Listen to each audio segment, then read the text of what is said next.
Une lampe de mineur dans la main gauche, une batterie dans la droite. Du passé à l'avenir du bassin minier, Emmanuel Macron vante les 650 emplois déjà pourvus dans cette usine. Dans un bassin d'emploi qui était si difficile, on crée des emplois en embauche, on sera à 900 en fin d'année et on va continuer d'aller plus loin. Et donc il n'y a pas de fatalité. Ici, 80% des recrues viennent du bassin minier. Et alors vous étiez où avant?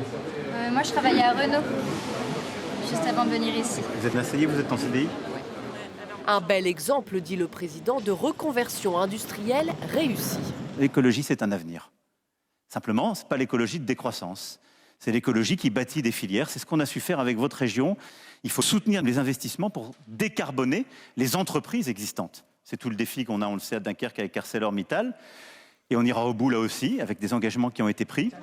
L'emploi et la rénovation de ces cités minières, 15 500 logements déjà rénovés, 10 000 en cours et beaucoup de demandes. On aimerait aussi on va continuer, c'est pas qu'on fini. oblige un peu les bailleurs voilà. Parce qu'il y a besoin. À chaque sortie d'autoroute de la rocade minière, il y a au moins une cité en cours de rénovation.